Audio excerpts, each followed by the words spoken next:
Hello welcome in की study 1024 में हूं अरुण कुमार यादव और इस वीडियो में हम देखने वाले हैं क्लास 11 की एक्सरसाइज 4.1 का क्वेश्चन नंबर 19। और इससे पहले मैंने जितनी वीडियोस अपलोड की हैं उन सभी का लिंक आपको इस वीडियो के डिस्क्रिप्शन में मिल जाएगा और यहाँ पर जो आई बटन होता है यहाँ से भी उनके लिंक आपको मिल जाएंगे। तो देखिए इस क्वेश्चन में हमें प्रिंसिपल ऑफ मैथमेटिकल इंडक्शन का यूज करके ये प्रूव करना है कि n इंटू में n प्लस वन इंटू में n प्लस फाइव जो होता है वो एक मल्टीपल होता है 3 का। तो सबसे पहले देखिए जैसे कि हर क्वेश्चन में हम करते हुए आए, पहले हमें चेक करना होता है फॉर n इक्वल टू 1 के लिए। तो जो भी हमें गिवन था मैंने Pn लेट कर लिया उसको, और n इक्वल टू 1 के लिए जब हम चेक करेंगे तो क्या आएगा, यहाँ पे n की जगह 1 आ जाएगा। अब यहाँ पे आप जहां जहां n दिख रहा है आप 1 पुट करो तो n की जगह 1 आ गया। n की जगह यहाँ 1 लिखोगे तो 1 प्लस 1 2 हो जाएगा, और इसी तरह से आप यहाँ पे 1 पुट करोगे तो 1 प्लस 5 यानी कि 6 हो जाएगा। तो 6 टू जा 12 इंटू 1 कितना हो गया, 12 हो गया। अब देखिए जो 12 आया है ये 3 का मल्टीपल होता है, तो हम कह सकते हैं कि जो f1 है वो ट्रू है। तो यहाँ पे मैंने लिख दिया f1 is true as 12 is a multiple of 3। तो ये आपको समझ आ गया होगा। उसके बाद हम क्या करते हैं, हम एज्यूम कर लेते हैं कि pk जो है वो ट्रू है। अब देखिए इसलिए मैंने यहाँ पे लिखा let us assume pk is true for some k belongs to natural number. अब आपको क्या करना है, जहां जहां पे n था वहां पे आपको k रख देना है। तो n की जगह k लिख दिया, ये हो गया p ऑफ k। और यहाँ पर क्या हो जाएगा, n की जगह k, n प्लस वन की जगह k प्लस वन, और n प्लस फाइव की जगह k प्लस फाइव। अब क्योंकि इसको हमने ट्रू एज्यूम किया है, ट्रू एज्यूम करने का मतलब क्या है कि इसको हम एज्यूम कर रहे हैं कि ये 3 का एक मल्टीपल है, तभी तो ये ट्रू होगा। तो 3 का एक मल्टीपल है, इसके लिए हम क्या करेंगे, यहां पर इसको 3 इंटू में एक नेचुरल नंबर d लिख दिया। 3d में इसको हम ऐसे लिख सकते हैं। अब देखिए इसको अगर हम 3 इंटू में d लिख रहे हैं तो इससे ये कैसे शो हो रहा है कि ये 3 का मल्टीपल है। इस बात को समझने के लिए आपको एक एग्जाम्पल देता हूँ छोटा सा। मान लीजिए हमारे पास 15 है, इसको हम लिख सकते हैं 3 इंटू में 5। तो इसका मतलब क्या है, इसका मतलब है 3 का पहाड़ा 5 बार पढ़ने पे 15 आता है। मतलब जो 15 है वो 3 का एक मल्टीपल है और 5 का भी एक मल्टीपल है। ठीक है ना, मतलब इन दोनों नंबर जो कि नेचुरल नंबर हैं, अगर हम मल्टीप्लाई में लिख के 15 लाते हैं मतलब 15 इन दोनों से ही डिवाइड होता है। ठीक है ना, वही चीज यहाँ पर भी है। यहाँ पर हमारे पास क्या है कि k इंटू में k प्लस वन इंटू में k प्लस फाइव को अगर मैंने 3 इंटू में एक d लिखा है, d भी क्या है, d भी नेचुरल नंबर को ही बिलोंग कर रहा है। ठीक है, तो इसका मतलब है 3 का पहाड़ा d बार पढ़ने पर मुझे ये चीज मिलती है। मतलब जो ये चीज है ये 3 का एक मल्टीपल है। अब आपको ये समझ में आ गया होगा। अब देखिए इसके बाद हम क्या करते हैं, इसके बाद हम प्रूव करते हैं कि पी के प्लस वन भी ट्रू होगा जब कभी भी पी के ट्रू होगा। ठीक है, तो मैंने यहाँ पे लिखा now we shall prove that P K plus one is true. P K plus one क्या है और हमें क्या प्रूव करना है वो मैंने रेड में लिख दिया। देखिए के की जगह आप के प्लस वन रख दोगे, यहाँ पे के की जगह के प्लस वन रखोगे आपको के प्लस वन मिल जाएगा। यहाँ पर के की जगह के प्लस वन तो के प्लस वन यानी कि के प्लस टू हो जाएगा, के प्लस टू लिखा है। इसी तरह से यहाँ पे के प्लस वन रखोगे तो के प्लस वन प्लस फाइव यानी कि के प्लस सिक्स हो जाएगा। तो मतलब हमें इसको प्रूव करना है, इसको क्या प्रूव करना है कि ये मल्टीपल है 3 का। ये चीज अगर हम प्रूव करेंगे हमारा क्वेश्चन हो जाएगा। तो इसको हम कैसे करेंगे, देखिए मतलब हमें क्या करना है, हमारे पास है k प्लस वन, फिर क्या है हमारे पास k प्लस टू, फिर क्या है हमारे पास k प्लस सिक्स। इसको भी अगर हम 3 इंटू में एक नेचुरल नंबर के फॉर्म में लिख पा रहे हैं तो मतलब ये 3 का एक मल्टीपल है। ठीक है ना, तो बस हमारा काम यहीं तक है कि हम इसको कैसे लिखेंगे। अब देखिए जो एक आसान सा तरीका है वो ये है कि आप क्या करो, आप इसको भी खोल लो और इसको भी खोल लो। जो इसको खोलोगे इसकी वैल्यू जहां पे आ रही है आपको खोलने के बाद वो कहीं ना कहीं यहाँ पर मिलेगी। ठीक है, और इसकी जगह आप 3D है तो 3D पुट कर देना। जैसे कि अगर मैं आप सिंपल बताऊं तो आप क्या करो, पहले इसको खोलो तो के को बाहर रहने दो। ठीक है, अंदर क्या हो जाएगा, देखिए इन दोनों को मल्टीप्लाई करेंगे तो के इंटू में के क्या हो गया, के का स्क्वायर प्लस के इंटू में 5 कितना हो गया 5k, प्लस में 1 इंटू में के कितना हो गया के, और 1 इंटू में 5 कितना हो गया 5 इज इक्वल टू 3d। तो यहाँ पे क्या आ जाएगा, देखिए k को अगर हम अंदर हम मल्टीप्लाई करें तो k इंटू में के स्क्वायर क्या हो जाएगा k की पावर 3, और ये 5k 1k 6k ही है, 6k को आप k से मल्टीप्लाई करोगे तो यहाँ पे 6k स्क्वायर आ जाएगा। ठीक है ना, 5k प्लस 1k 6k हो गया, उसको हमने k से मल्टीप्लाई किया 6k स्क्वायर आ गया, प्लस k इंटू में 5 कितना हो जाएगा 5k बराबर कितना है 3d। ठीक है, चाहे आप ऐसे लिखो चाहे आप खोल के ऐसे लिखो, बात एक ही है। तो अगर ये चीज हमें कहीं यहाँ इसको खोलने में मिल रही है उसकी जगह हम 3D पुट कर सकते हैं। ठीक है, तो इसीलिए मैंने जगह छोड़ी थी। अब हम क्या करेंगे, इसको खोल लेते हैं। यहाँ पर k प्लस वन आप ऐसे ही रहने दो। ठीक है, इंटू में क्या करो, आप पहले इनको मल्टीप्लाई कर लो। इसके बाद मैं आपको एक और तरीका बताऊंगा जो इससे आसान लगता है, लेकिन वो तरीका लास्ट में जाके गलत हो जाता है थोड़ा सा, इसलिए आप उस तरीके से ना करो, इसलिए मैं वो भी आपको बताऊंगा अभी। पहले आप इस तरीके को देख लो। ठीक है, तो यहाँ पे आप देखो क्या है, k इंटू में k करोगे तो कितना हो जाएगा k square, plus k into में 6 करोगे तो कितना मिलेगा 6k, फिर 2 इंटू में k करोगे तो 2k मिल जाएगा, फिर 2 इंटू में 6 करोगे आपको 12 मिल जाएगा। अब आप क्या करो, k प्लस 1 थोड़ी देर के लिए ऐसे रहने दो। यहाँ पर k स्क्वायर प्लस में 6k और 2k 8k हो गया, प्लस में 12 हो गया। अब k को पहले इन सबसे मल्टीप्लाई कर लो, फिर 1 को सबसे मल्टीप्लाई कर लो, तो k इंटू में k स्क्वायर कितना हुआ, k क्यूब। फिर k इंटू में 8k कितना हो गया, 8k स्क्वायर। फिर k इंटू में 12 कितना हो गया, 12k। फिर 1 इंटू में k स्क्वायर क्या हो जाएगा, k स्क्वायर। 1 इंटू में 8k कितना हो जाएगा, 8k।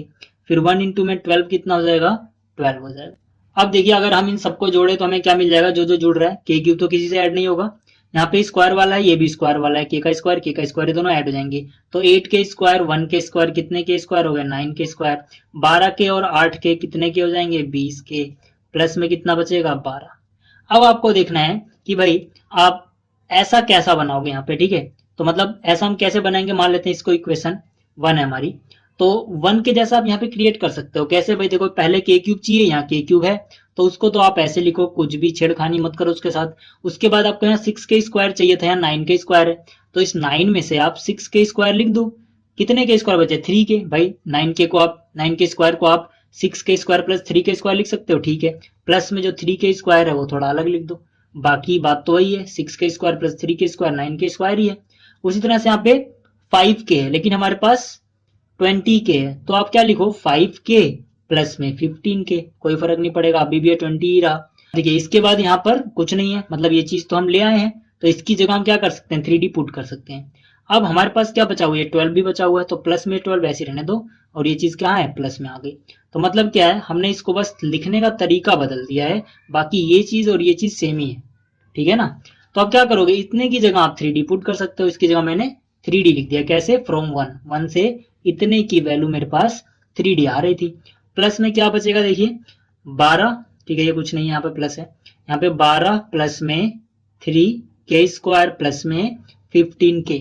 अब आप क्या करो, आप हर जगह से 3 कॉमन ले सकते हो। कैसे, यहां से तो साफ साफ दिख रहा है भाई 3 कॉमन आ रहा है, अंदर क्या बचेगा, d। प्लस में यहां से अगर आप 3 कॉमन ले रहे हो, 3 4 जा 12 आ रहा है। यहां से आप 3 कॉमन लोगे तो 3k स्क्वायर का 3 गायब हो जाएगा, k स्क्वायर बचेगा। यहां से आप 3 कॉमन लोगे, 3 5 जा 15, और यहाँ पे क्या बचेगा, k बचेगा। अब देखिए सब एक नेचुरल नंबर है, ठीक है, k एक नेचुरल नंबर था तो 5k भी नेचुरल नंबर होगा, k नेचुरल नंबर तो k स्क्वायर, मतलब ये सब क्या आएगा, नेचुरल नंबर आएगा। तो 3 इंटू में मान लेते हैं इसे m, मतलब जो ये सारी वैल्यू थी ब्रैकेट के अंदर, इस सबको मैंने m मान लिया। तो मतलब जो नंबर हमने शुरू किया था उसको 3 इंटू में m की फॉर्म में लिख दिया, जहां पर 3 क्या एक नेचुरल नंबर है, m भी क्या एक नेचुरल नंबर है, ठीक है। तो देखिए वीडियो के बीच में मैंने आपसे बोला था कि एक और तरीका है जो हमें लगता है कि इससे आसान है, लेकिन वो तरीका लास्ट में जाकर थोड़ा गलत हो जाता है। मैं आपको इसलिए बता रहा हूँ क्योंकि जो मैंने वीडियो बनाई थी ये वाली, इससे पहले जब मैंने वीडियो बनाई थी मैंने उसी तरीके से किया था। फिर मुझे बाद में रियलाइज हुआ कि नहीं यार, इसमें एक चीज गलती है जो कि अक्सर हमें ध्यान में नहीं आती। वो क्या है बताता हूँ, और वो तरीका आपको आसान लगेगा, लेकिन उसमें बस एक कमी है। और देखो ये है कि यहाँ पर जब आप यहाँ से लेके यहाँ पे आए, मतलब कि इस स्टेप के बाद वाले स्टेप आपने नहीं किए, अभी आप भूल जाओ, ठीक है। आप यहाँ पे हैं k+1 k+2 k+6, और यहाँ पे आपने इसको खोला नहीं है, k इंटू में k+1 k+5 है, ठीक है ना। इस स्टेप पे हो आप अभी, तो आप इसके बाद क्या कर सकते हो, देखो यहाँ से आप k+1 की वैल्यू निकाल सकते हो यहाँ से, ठीक है। k+1 की वैल्यू निकालोगे तो कितना हो जाएगा, ये 3d डिवाइड बाई k, ठीक है। k इंटू में k+5 यहाँ मल्टीप्लाई में, तो यहाँ पे डिवाइड में आ जाएंगे भाई, यहाँ पे k+5, ठीक है। इतना तो आपको समझ में आ गया होगा कि k+1 की वैल्यू निकालोगे तो 3d, और ये दोनों डिवाइड में, ठीक है। और यहाँ पे जो नीचे है, यहाँ पे k+1 है, तो हम क्या करेंगे, इस k+1 की वैल्यू यहाँ पे पुट कर सकते हैं, ठीक है। तो अगर मैं यही चीज करूँ, देखो मेरे पास क्या है यहाँ पे अब, ठीक है, आप इसको थोड़ी देर भूल जाओ। मेरे पास यहाँ k+1 k+2 k+6 है, तो इसको मैं कॉपी कर रहा हूँ बस, k+1 k+2 k+6। मुझे 3 कॉमन लेना, तो मैं क्या करूंगा, k+1 की वैल्यू मुझे पता है, यहाँ पे k+1 है, और k+1 की वैल्यू मैंने वैल्यू जो है वो ऊपर से निकाल रखी है।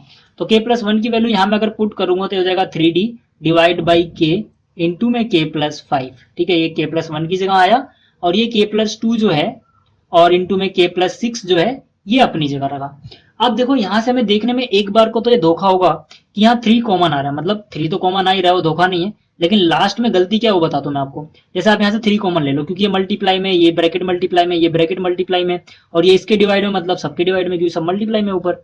तो अंदर क्या बच जाएगा, अंदर d बच जाएगा, फिर k+2 बच जाएगा, फिर k+6 बच जाएगा, और डिवाइड बाई k इंटू में k+5 हो जाएगा। तो यहाँ से हमें देखने में क्या लगे यार, 3 तो कॉमन आ रहा है, ठीक है। 3 कॉमन आ रहा है तो इस पूरे को m मान लो भाई, ये 3m की फॉर्म में हो जाएगा। तो ये तरीका आसान लग रहा है क्योंकि हमें इतना खोलना पड़ा, फिर यहाँ पे इतना खोलना पड़ा, तो ये सब नहीं करना पड़ा इस तरीके में। लेकिन इसमें गलती क्या है, आप सर्च कर पा रहे हो? देखो मैं बताता हूँ गलती क्या है। गलती ये है कि भाई k एक नेचुरल नंबर है, d भी एक नेचुरल नंबर है, तो k प्लस 2 नेचुरल नंबर होगा, k प्लस 6 भी नेचुरल नंबर होगा, ठीक है, नीचे वाला भी नेचुरल नंबर होगा। तो क्या हमेशा नेचुरल नंबर को नेचुरल नंबर से डिवाइड करने पे भी नेचुरल नंबर आएगा? ऐसा नहीं होता। हो सकता है आ भी जाए, हो सकता है ना भी आए। तो मतलब यहाँ पे अगर मैं इसको m मान रहा हूं तो m हमेशा ही नेचुरल नंबर आ रहा है कि नहीं, हम नहीं कह सकते। और जब हम इसको ये नहीं कह सकते कि ये पूरा पूरा नंबर आ रहा है या फिर पॉइंट में आ रहा है, तो हम ये कैसे कह देंगे कि भाई 3 इसमें से कॉमन लेने के बाद जो नंबर था वो डिविजिबल है। मेरे कहने का मतलब है, ऐसे तो हम मान लीजिए, ऐसे तो हम यहाँ पे 17 को 2 इंटू में 8.5 लिख सकते हैं, ठीक है भाई, 2 कॉमन आ गया, तो इसका मतलब थोड़ी ना कि 17 इससे डिवाइड हो जाएगा भाई। तभी हो सकता है ऐसा मल्टीप्लाई में लिखने के बाद जब ये पूरे पूरे नंबर हो। अगर ऐसा कोई पॉइंट में नंबर हुआ तो आप अगर कॉमन भी ले पा रहे हो ना, तो इसका मतलब ये नहीं कि ये चीज इसकी मल्टीपल हो जाएगी। आपको ये बात याद रखनी है, पॉइंट वगैरह में नहीं होना चाहिए। और यहां से इस स्टेप पे कहीं ये प्रूफ नहीं हो रहा कि ये डिवाइड बाई ये एक पॉइंट में नंबर नहीं आएगा या आएगा, तो ये कमी है इसमें, ठीक है। तो आप इस तरीके से मत करना, अगर आप अब तक कर रहे थे तो आप इसी तरीके से करना, ठीक है। तो इस वीडियो में इतना ही, उम्मीद है आपको क्वेश्चन समझ में आ गया होगा अच्छे से। मिलते हैं फिर अगली वीडियो में, तब तक के लिए गुड बाय।